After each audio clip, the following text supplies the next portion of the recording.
Hey guys, welcome to game number 3 between Mil.ForGG and Fnatic.Moon. Moon took game number 2 in a very quick style on Metropolis, just like every game I cast, as Funny Wolf Dude did point out in the last series I cast. I think it was between Turson and someone else, saying, I find it kind of ironic that you cast a lot of long games, but on Metropolis, a map that is known for long games, you never seem to get a long game on it. And well, Moon proved that theory correct by doing a one base Ling Bling bust against 4GG, taking advantage of the fact that 4GG did not send a SEV to scout in game number 1, but still 4GG scouted that Baneling bust with seeing the early speed and just did not react appropriately. Actually reacted about as bad as he possibly could. Another thing that Moon saw was 4GG use the same build twice in a row, and that Baneling bust looked like it was a direct counter to what 4GG was doing, since he built 6 Banelings, which was enough to take out the bunker and the 2 Marines inside, or the 3 Marines inside of it,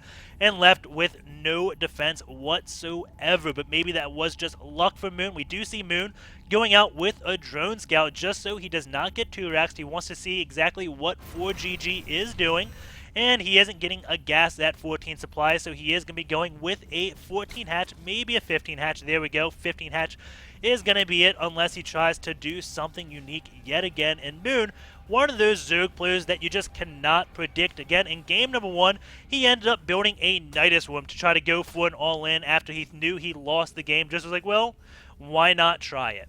And then game number 2 does a complete all-in with that Ling Bling bust. And in game number 3, we'll see exactly what he ends up doing. In game number 1, he was not trying to go all in. He's not really that cheesy of a player. He's just aggressive and hard to predict, which is awesome. And 4GG, not scouting yet again, so he has no idea that Moon actually expanded this game. But on a map like Entombed Valley, maybe that wouldn't be such a strong build just because there's a chance your opponent can spawn in another location. However, the drone got there quick enough, well before Moon wanted to go do any damage, because again, that attack did come right at 5:30. I want to say it was a little bit delayed time to when that factory did lift up, so this build would still work, but Moon not going to be doing the same build twice in a row, and 4GG getting the gases at the same exact time, so I think he's going to be doing that 2-base Hellion Banshee push that he did in game number 1 and try to do in game number 2. The thing is, we see the 1 racks, no gas, fast expand into the double gas at the same time into 3 Marines, then a reactor into the factory. But on now, if Moon try to go for any type of all-in, 4GG's in a good spot because the reactor would go on this side, not really affecting his wall, actually helping his wall. Could place the factory down right here, a bunker back here, or in reverse, and get a relatively good wall off. So we will have Moon. We'll see exactly what he ends up doing. He is getting a Roach Warren, so what has he seen? Just the 1 Rax Fast Exo, and he's going to be going with Quick Roaches. A little bit odd because in game number 2 he went with Quick Speedling. So this time he's going to be skipping speed altogether, just going straight for roaches, and he's going to be able to build, well, not that many roaches right off the bat, only 3. It's not like it's that 7 roach rush right away, so we'll see how many roaches he does gather before he moves out. Wasn't saving love for those roaches, but he is still going to continue to build roaches and not drones. 21 drones to 21 SCVs. We do have the 1 Ling going out to scout around, and, well, even if 4GG sees this, it's 5:27, so there's nothing you can really make of that. It's not like speed should be done by now. 4GG still has not scouted, hasn't scanned, or done anything of the sort to try to predict what his opponent's doing. Just decides that this build is relatively safe, putting the bunker right here. Good call, and this may be why 4GG decided to go roaches and not with speedlings, because if a supply depot gets put right here, this bunker is not going to go down, and it can protect both the ramp and this command center. So Speedlings, not that great for aggression on this map. But Roaches, on the other hand, doesn't matter where the bunker is. They get a lot of surface area and can take it out. We do have the Hellions coming in, and they will see a lot of Roaches here. Still 20-some drones, but now, as he does move out, he is going to be building drones yet again. So, after he gets the 10 roaches he wants to attack, he goes back into building drones. We do have Cloak and a Banshee on the way, but this is going to be hard to hold off. 10 roaches versus the 4 Hellions, 3 Marines. Of course, you do have that bunker, but being placed in this spot means that SCVs can't get the best surface area to repair it.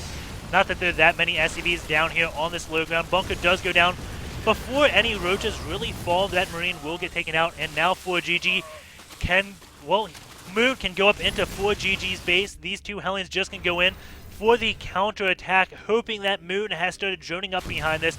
Not 3 SCVs, so it's going to be relatively hard to do damage. The Barracks did build a tech lab so he can get Marauders. Banshee is out, which is very good at killing these roaches.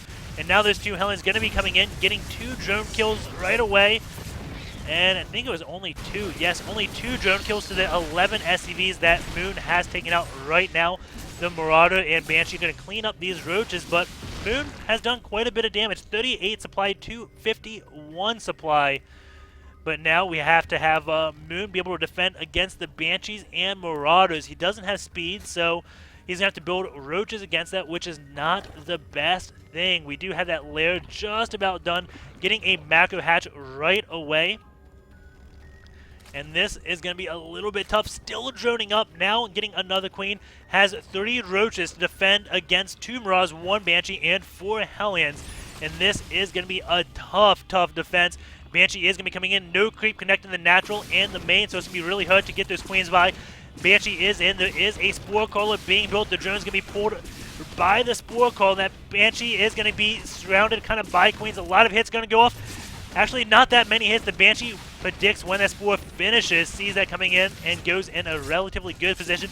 Overseer is done morphing in. The Banshee does take quite a bit of damage, but has killed 10 things right now. 40 workers to 23 SCVs. 4GG has plenty of units back in for defense. This one Banshee being worth its weight in gold right now. Going to decloak, and we're waiting for 4GG to attack. Maybe he's waiting for Stim Pack to finish. And has he seen that spawning pool? No, he hasn't, so he doesn't know that speed isn't on the way. So if he knew that speed wasn't on the way and waited for Stim, this would be so good. But oh my god, we do have Moon going for that Spire, and once the Spire completes, what does 4GG have for anti-air? He's got 1 Marine to his name, so these mutas are going to be able to hold this, like, next attack from 4GG. Queens are going to come. 1 Banshee does micro his way back. Very nice micro out of 4GG, but it's not going to matter once those mutas do come out. It's going to be a lot of damage to those Banshees. We can see that Moon has been saving up his gas right now. 500 minerals, 800 gas, so he's going to be able to build 6 mutas right off the bat. And again, Moon has no anti-air whatsoever, not moving out yet. A little bit of an odd call, because if he moved out now, Stim Packs would finish when he gets to Moon's base, but now going to be like 15 seconds late, I want to say. Maybe that's timed perfectly. Maybe 4GG knows better than me, or maybe he just wasn't paying perfect attention. We'll see exactly when Stim finishes. It should be finishing when he's halfway across the map. Yes, halfway across the map, Stim finishes. So now keep an eye, 11:27. So about 15 seconds too late. And that will allow his units to get back on home. But if he keeps on going, he could have done damage right there. Just said, okay, well, you only have 6 mutas. That is enough time for my Marauders to stim and take out your hatch, or my Hellions to go in and do a lot of damage. These mutas are going to be coming back to deal with just these Marauders. Marauders are going to stim away, saying, well, we're dead for anyways. Let's try to bait the mutas out for away, because now the mutas are chasing those Marauders, which is bringing him away from 4GG's base, allowing him to get Marines and Vikings for anti-air, while these Hellions do run into Moon's base, and oh, this could do a lot of damage. That is 11 Hellions inside the base of Moon. Those drones are getting away, and doesn't look like those Hellions have done that much damage. Going into the workers killed, it is, oh no, those drones are turning around. A lot are gonna, well, no.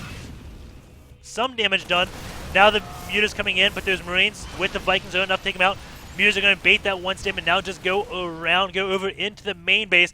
These SCVs, he has killed 13 so far, so we'll see after this battle how many SCVs he can take out. And now Marine stim yet again. You can see how low in health a lot of them are, but these Vikings doing such a good job just zoning the mutas, picking off those mutas relatively well, even getting that one overseer. 1 kill, 4 kills, 0 and 0, so 5 kills so far. Going to be taking out that one Overlord.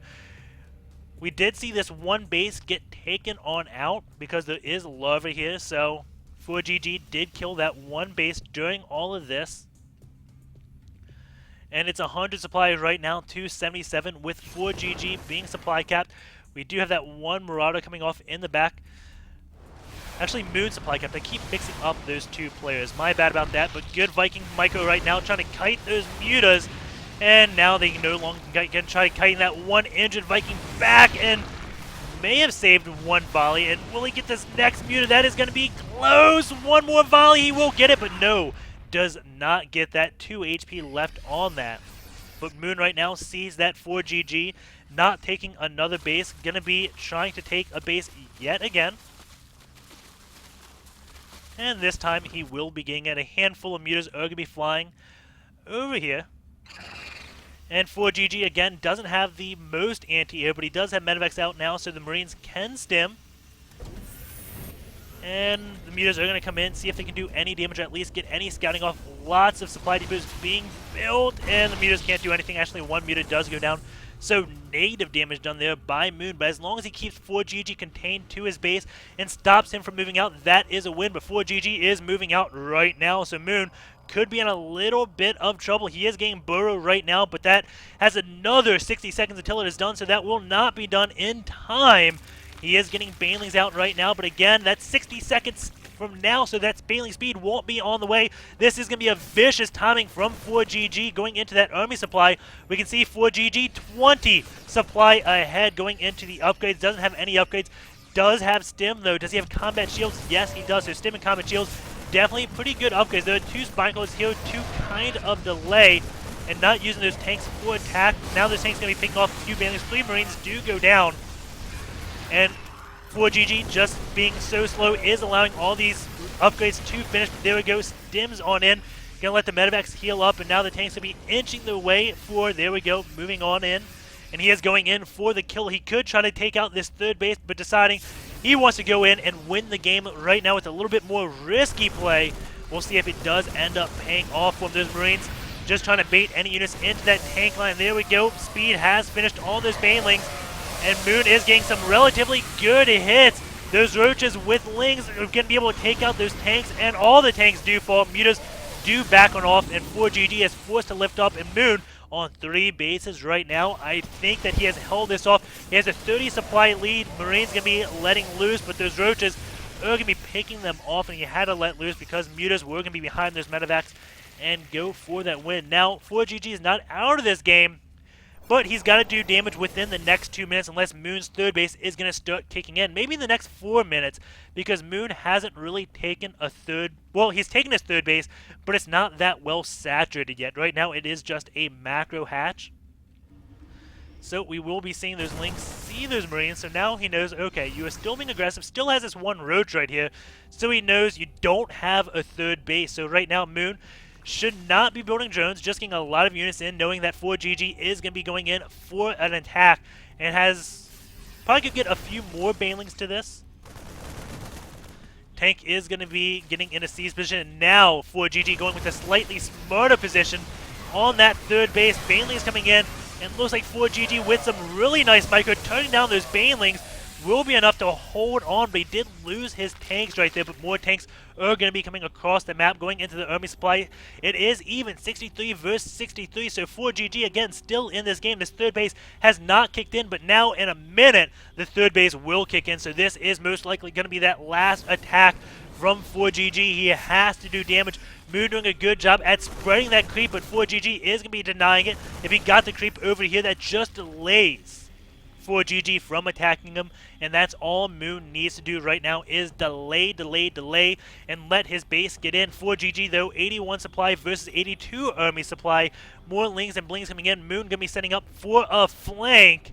Or is it counterattack? A counterattack may not be good because 4GG would just go for the base trade. A flank on like the reinforcements would be awesome, especially if he knows the time when a tank would be coming in. And it looks like he's going to be doing that, picking off this tank for relatively nothing. And now going to be coming in here, but those Banelings were not that effective. Now Moon going to be pulling on back, but he does have a lot of units coming in this way. Going to be picking off the next tank. And now Moon getting 2 tanks for relatively cheap. And 2 Banelings do end up burrowing right here. I don't know if 4GG saw that. Oh my god! Banelings explode! Lots of Marines go down, and that is what we call a good game for GG. Moon does take that. We'll see how many Marines that Baneling did take. Oh, that was brutal. Oh, wow. Wow, wow, wow. Let's go back again. So, has control of the watchtower while he did that. 57, 56 to 33. 56 to 33. 20 Marines for 2 Banelings. That is what I call cost-effective. At the same time, he still had the units over here saying, nope, no reinforcements there. And, well, I now can engage this army. So, taking the battle at 2 fronts after that. Very well played by Moon. And that will take the series 2-1. So we will be going into game number 4 between 4GG and Moon. So stay tuned, guys. We have more StarCraft